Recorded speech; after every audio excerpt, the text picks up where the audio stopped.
Bienvenidos. Esta charla lleva por título Representación de documentos mediante TF-IDF.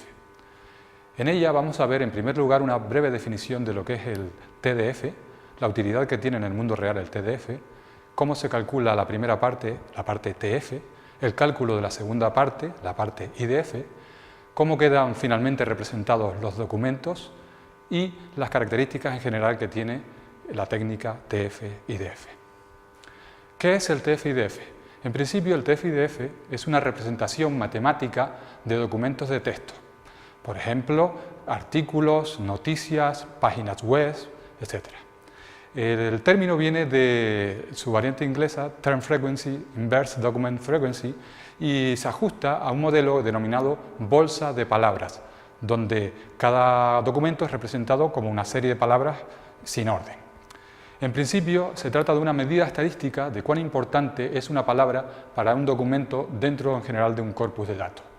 Es usado ampliamente en recuperación de información y en minería de texto sobre todo.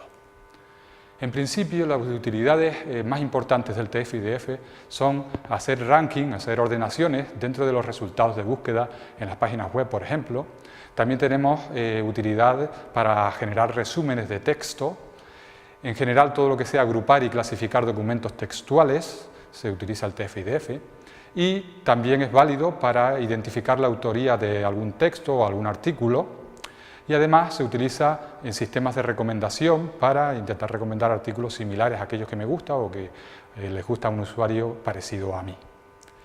Vamos a ver cómo se calcula la primera parte de la parte TF, Term Frequency, y la idea es la siguiente: un término, T sub J, que aparece muchas veces en un documento, el documento T sub I, se supone que es más importante que otros términos que aparezcan menos veces.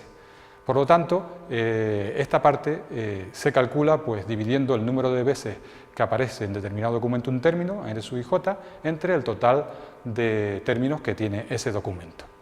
A continuación vemos un pequeño ejemplo donde se muestran tres documentos, de 1, de 2 y de sub 3, y vemos, por ejemplo, que en el primer documento aparecen tres términos, web y graph, y el TF correspondiente al término web dentro del primer documento es 2/3, dos veces que aparece web, en total 3 términos que tiene el documento.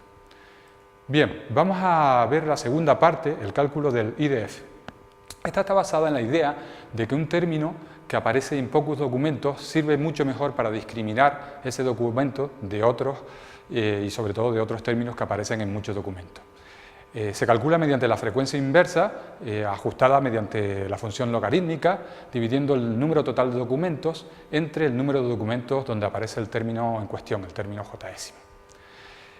En principio, la representación final del documento va a venir dada por la multiplicación de ambos términos o ambas partes para cada término y cada documento, obteniendo al final un vector de características de sub j por cada uno de los documentos en un espacio multidimensional.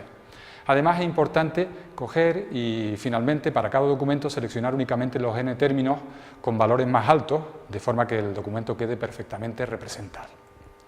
Aquí vemos nuevamente un ejemplo donde ya hacemos los cálculos de los TF-IDF de cada término y vemos que, por ejemplo, el IDF para el término web resulta ser el logaritmo de 3 dividido entre 3. Esto es debido a que hay 3 documentos y lo dividimos entre el número de veces que aparece el término web, el número de documentos que aparece el término web, que aparecen los 3 documentos, ¿vale?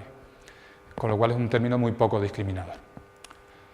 En fin, podríamos un poco acabar resumiendo las características generales del TF-IDF y diciendo que, bueno, en principio, mediante él se consiguen unos vectores de características que hace que los documentos similares estén muy próximos entre sí, lo que es muy bueno de cara a posteriores procesos. También no hay que olvidar que existen otras variantes del TF-IDF que no hemos visto, pero que sirven para paliar ciertas deficiencias. Un apartado importante es que en este caso no se consideran el orden de las palabras, con lo cual hay que tenerlo en cuenta si lo consideramos importante para variar la representación. Además, hay que darse cuenta que no es una representación autocontenida, depende sobre todo del corpus en el que están insertados los documentos. Hay que tener mucho cuidado cuando se realiza este estudio con el cubrimiento, es decir, que con los n términos elegidos pues, se cubran el total de documentos que tengamos y no quede ningún documento a los que no se le pueda asignar ningún término, ningún valor distinto de 0. Y en general uno de los defectos que suele tener es que las agrupaciones que se construyen pues suelen ser pequeñas. En fin, esto es todo y muchas gracias.